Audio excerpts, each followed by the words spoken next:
Hello everyone, welcome to Launchpad IAS. आपका स्वागत है हमारे इस यूट्यूब चैनल पर। आज की इस वीडियो में हम कुछ बेहद इम्पॉर्टेंट हिस्टोरिकल फैक्ट्स जानेंगे रिलेटेड टू सरबत खालसा। सरबत खालसा आजकल न्यूज़ में है क्योंकि अमृतपाल जो खालिस्तान मूवमेंट के साथ जुड़ा हुआ था और वारिस पंजाब ने नाम की संस्था का चीफ था, उसने रिसेंटली डिमांड किया है सरबत खालसा बुलाया जाए। क्या है सरबत खालसा और इससे जुड़े क्या ऐसे तथ्य हैं जो हिस्ट्री और कल्चर से जुड़े हुए हैं और UPSC and state civil services की तैयारी के लिए आपके लिए जानने ये बेहद ज़रूरी हैं। सो इस वीडियो में हम क्या कुछ सीखेंगे, let's first see all that. So पहली चीज़ जो हम इस वीडियो के अंदर जानने वाले हैं दैट इज सरबत खालसा और उसकी क्या सिग्निफिकेंस है। तो पहली चीज़ जो हम इस वीडियो में समझने वाले हैं वो है सरबत खालसा और उसकी इंपॉर्टेंस, उसकी कल्चरल और ऐतिहासिक सिग्निफिकेंस।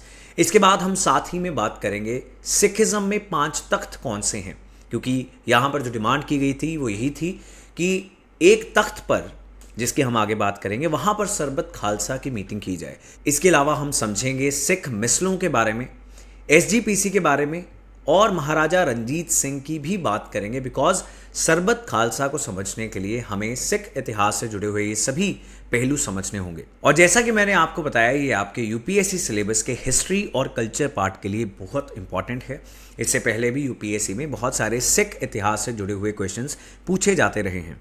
इससे पहले कि आगे बढ़े और इस इशू को समझें, 24 अप्रैल से नए बैचेस स्टार्ट हो रहे हैं 2024, 25 या फिर 26 में अटेम्प्ट करने वाले स्टूडेंट्स के लिए। अगर आप इन बैचेस का हिस्सा बनके करंट अफेयर्स के साथ साथ सभी सब्जेक्ट्स को भी बहुत कॉम्प्रिहेंसिवली कवर करना चाहते हैं तो अभी 30% ऑफ आप ले सकते हैं by using the code LP Sumit. इस कोड का आप इस्तेमाल करके 30% ऑफ के बाद 2024 के अटेम्प्ट के लिए प्रिपेयर कर सकते हैं एट 41,300 ओनली।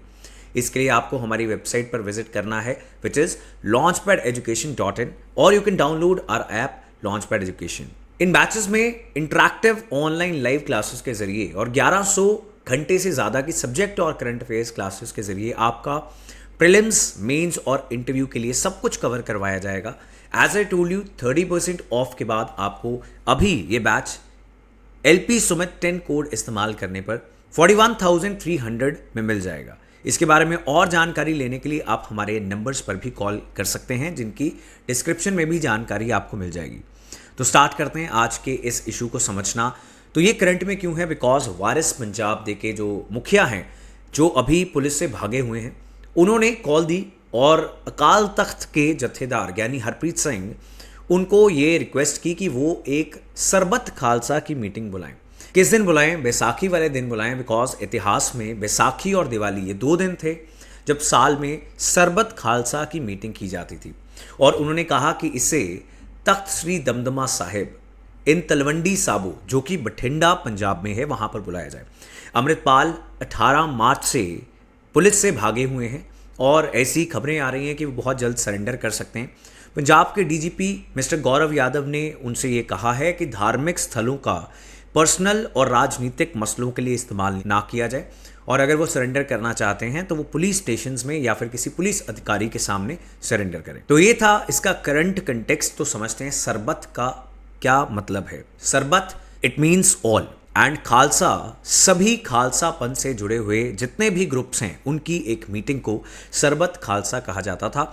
अब ये सरबत खालसा कैसे शुरू हुआ, इसके लिए हमें सिख और मुगल इतिहास को समझना ज़रूरी है। ये एक चर्चा करने के लिए असेंबली बनाई गई थी, यानी एक डेलिब्रेटिव असेंबली थी।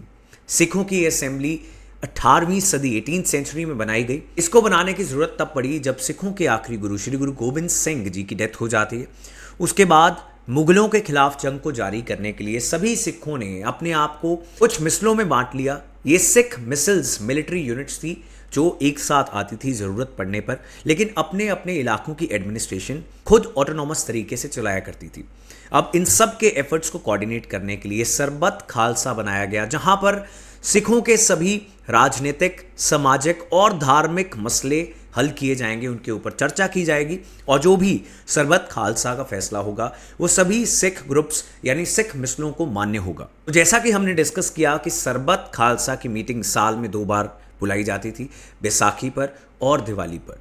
और जो भी डायरेक्शन सभी सिखों को इशू की जाएगी सरबत खालसा से, वो पूरी कम्युनिटी, पूरी कौम की डायरेक्शंस मानी जाएंगी। और ये ऐसा पहला सिख इंस्टीट्यूशन था जिसने गुरु गोबिंद सिंह जी के बाद फैसले लेने की ज़रूरत को चलते, और क्योंकि सिख मिसलों के बीच में भी कुछ ना कुछ डिफरेंसेस आ जाते थे, तो इन डिफरेंसेस को ख़त्म करने और एक यूनिटी इस्टेब्लिश करने के लिए सरबत खालसा ने एक बहुत इंपॉर्टेंट रोल निभाया। इसी के साथ हमें पता होना चाहिए कि श्री गुरु गोबिंद सिंह, उनके बाद जो सिख लड़ाई लड़ रहे थे मुगलों के खिलाफ, मुगल अत्याचार के खिलाफ, उसे जारी रखा बाबा बंदा सिंह बहादुर ने। गुरु गोबिंद सिंह अपने डेथ से पहले, जब वो इंजर्ड थे, जब उनके खिलाफ असैसिनेशन का अटेम्प्ट किया गया था, तब उन्होंने बंदा बैरागी, बाबा बंदा सिंह बहादुर की ये ड्यूटी लगा दी थी कि वो खालसा आर्मी को कमांड करेंगे, और 1716 में उन्होंने इस लीडरशिप के रोल को निभाया। लेकिन जब बाबा बंदा सिंह बहादुर की 1716 में डेथ हो जाती है, उसके बाद सिखों ने गुरीला वॉरफेयर की शुरुआत की और मुगलों के खिलाफ अपनी जो जंग थी, अपना जो स्ट्रगल था, उसको जारी रखा। इसके बाद रेड्स को रोकने के लिए ज़कारिया खान, जो मुगल गवर्नर था लाहौर का, उसने सिखों को शांत करने के लिए, समझौता करने के लिए उनको नवाब का टाइटल ऑफर किया। अब इसके बारे में भी सिखों के बीच में विचार चर्चा हुई और ये फैसला लिया गया कि कोई भी सिख मिसलों का बड़ा लीडर इस नवाब के टाइटल को एक्सेप्ट नहीं करेगा, और इस टाइटल को एक्सेप्ट किया ज़रूर जाएगा, लेकिन ये दिखाने के लिए कि मुग़ल द्वारा दिया गया नवाब का टाइटल सिख आर्मीज़ के लिए कोई बहुत मायने नहीं रखता। तो इसलिए किसी भी बड़े लीडर को ना देते हुए कपूर सिंह, जो कि तबेले में काम किया करते थे, घोड़ों के तबेले में काम करने वाले एक व्यक्ति थे, उनको ये टाइटल दे दिया गया। तो ये नवाब के टाइटल के बाद इनका नाम होता है नवाब कपूर सिंह। और नवाब कपूर सिंह एक इफेक्टिव लीडर थे। उन्होंने अच्छे से सिखों को कोऑर्डिनेट और यूनाइट करने का रोल निभाया, और उन्होंने एक ऑर्गेनाइजेशन को जन्म दिया, दैट वाज दल खालसा।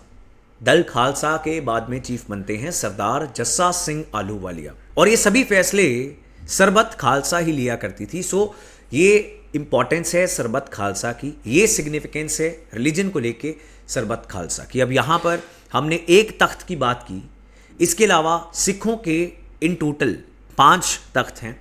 इनमें से 3 पंजाब में हैं और 2 पंजाब से बाहर हैं। एक जो दमदमा साहिब तख्त की हमने बात की, वो बठिंडा में है। वहाँ पर गुरु गोबिंद सिंह 10वें गुरु, उनके द्वारा लिखी गई श्री गुरु ग्रंथ साहिब की एक बीर पड़ी है। That is the importance of Damdama Sahib. इसके अलावा अनंतपुर साहिब, वहाँ पर सिख पंथ की, खालसा पंथ की स्थापना हुई थी, और वो दूसरा तख्त है। पंजाब में सबसे जो इम्पॉर्टेंट तख्त है वो है अकाल तख्त, जो आज भी सिखों के सभी फैसले लेता है, और ये दरबार साहिब यानी गोल्डन टेम्पल अमृतसर में सिचुएटेड है। ये 3 तख्त पंजाब में हैं। इसके अलावा 2 तख्त, एक पटना यानी पटना साहिब तख्त वहाँ पर है, जहाँ पर गुरु गोबिंद सिंह जी का जन्म हुआ था, और 5वां तख्त है नांदेड़ महाराष्ट्र के अंदर, जहाँ पर गुरु गोबिंद सिंह उन्होंने अपने आखिरी श्वास लिए थे। इसके बाद सिख इतिहास की बात करें तो सिखों के जो पहले इंडिपेंडेंट रूलर हुए महाराजा रणजीत सिंह, उन्होंने 1799 में अपना राज स्थापित करना शुरू कर दिया, और धीरे धीरे नॉर्थ इंडिया का तिब्बत से लेके, लद्दाख से लेके और वेस्ट अफगानिस्तान के इलाकों तक बहुत बड़ा एक रूल जो है वो महाराजा रणजीत सिंह का हो जाता है। और अब जो फैसले थे वो महाराजा लेंगे और सिख मिसलें नहीं लेंगी, और साथ ही में इस समय सरबत खालसा की जो ज़रूरत थी वो ख़त्म हो जाती है। इसके बाद गुरुद्वारों की मैनेजमेंट के लिए 20वीं सदी के अंदर, 20th सेंचुरी के अंदर SGPC आ जाता है, जो है शिरोमणि गुरुद्वारा प्रबंधक कमेटी। तो गुरुद्वारों के प्रबंधन के लिए SGPC जब आती है, उसका ओरिजिन होता है गुरुद्वारा रिफॉर्म मूवमेंट से। गुरुद्वारों को रिफॉर्म करने के लिए एक मूवमेंट शुरू क्यों की जाती है? बिकॉज गुरुद्वारे जो थे वो महंतों के कब्जे में आ गए थे, और महंत जो थे वो अंग्रेज़ों के लिए काम किया करते थे। गुरुद्वारों को वो अपनी प्रॉपर्टी समझने लगे थे, और इवन लंगर तक के लिए लकड़ी देने से कई बार वो मना कर देते थे। तो जो गुरुद्वारा सुधार लहर, जिसे हम पंजाबी में या हिंदी में बोलते हैं, या फिर गुरुद्वारा रिफॉर्म मूवमेंट, वहाँ से निकलता है शिरोमणि गुरुद्वारा प्रबंधक कमेटी। तो इन सब डेवलपमेंट्स के चलते अब सरबत खालसा जो है उसकी मीटिंग अब होनी बंद हो गई, क्योंकि सिखों के फैसले पहले महाराजा रणजीत सिंह और अब SGPC लिया करती थी। ओवर द ईयर्स SGPC ने एक बहुत अच्छा सारा सिस्टम सेटअप कर लिया, और जितने भी फैसले हैं वो अकाल तख्त से या फिर SGPC की मीटिंग्स में लिए जाते हैं। 1920 में सरबत खालसा को बुलाया गया था और सरबत खालसा का ही ये फैसला था कि अब फैसले जो है गुरुद्वारों से जुड़े हुए वो एसजीपीसी लिया करेगा। इसके बाद सरबत खालसा कब बुलाया जाता है? जब 1984 में ऑपरेशन ब्लू स्टार से जो गोल्डन टेम्पल और खासकर अकाल तख्त को डैमेज हुआ था उसको रिपेयर करने के लिए जो कार सेवा की जाएगी उसकी चर्चा करने के लिए सरबत खालसा को दोबारा से बुलाया जाता है और 1986 में ये मीटिंग होती है। इसमें किस तरीके से कार सेवा की जाएगी उसकी चर्चा हुई और उसके बाद एक पंथिक कमेटी यानी सिख पंथ के कुछ लोगों की कमेटी बना दी गई जिन्होंने बाद में खालिस्तान बनाने की एक कॉल दी। खैर ये 80s का दौर था, 90s आते आते और उसके बाद पंजाब में खालिस्तान मूवमेंट का बिल्कुल असर नहीं रहा और ज़्यादातर सिख और हिंदू जिन्होंने इस काले दौर को एक्सपीरियंस किया था वो बहुत पीस के हकदार हो गए और कुछ भी ऐसी चीज़ जो पंजाब का माहौल ख़राब करती थी उसको दोनों सिख और हिंदू मिलकर अपोज करते थे। इसके बाद 2015 में एक बार फिर से सरबत खालसा को बुलाया जाता है और ये एक पॉलिटिकल मीटिंग थी। बेसिकली श्रोमणी अकाली दल बादल, जो प्रकाश सिंह बादल, सुखबीर बादल, ये पॉलिटिकल फैमिली है, उनके विरोध में कुछ सिख संस्थाओं ने इसका कॉल दिया था। हालांकि सभी सिख संस्थाओं ने इसको सपोर्ट नहीं किया था और यहाँ पर कुछ तख्तों के जत्थेदार जो लीडर्स होते हैं जैसे कि अकाल तख्त, तख्त दमदमा साहिब बठिंडा के अंदर, तख्त केसगढ़ साहिब जो अनंतपुर साहिब में जहाँ पर खालसा पंथ की स्थापना हुई थी उसे हम केसगढ़ साहिब भी बुलाते हैं, तो यहाँ के जो जत्थेदार हैं उनको हटा दिया जाए, ऐसा एक रेजोल्यूशन पास हुआ और यहाँ पर कुछ पैरेलल जत्थेदार लगा दिए गए। लेकिन इसको सभी सिख ऑर्गेनाइजेशंस ने एक्सेप्ट नहीं किया, नॉट इवन एसजीपीसी जो गुरुद्वारों की सबसे इंपॉर्टेंट मैनेजमेंट कमेटी है। 2015 में हुए सरबत खालसा ने पंजाब की पॉलिटिक्स को बहुत इफेक्ट किया और 2017 में हुए इलेक्शंस में इसका असर भी देखने को मिला। अब ये सिखों की श्रोमणी अकाली दल बादल के प्रति कुछ नाराजगी थी और ये एक पॉलिटिकल इवेंट ज़्यादा था। तो ये सरबत खालसा का इतिहास था जो आपके लिए समझना बहुत ज़रूरी था। ऐसी और वीडियोस के लिए don't forget to press that like button और आप इस चैनल को सब्सक्राइब करके ऐसी सभी करंट अफेयर से जुड़ी हुई एग्जाम ओरिएंटेड वीडियोस को देख सकते हैं। इसके अलावा हमारे बैचेस को ज्वाइन करने के लिए you can give us a call on these numbers. That was all from my side. My name is Sumit. See you in the next video. Good bye.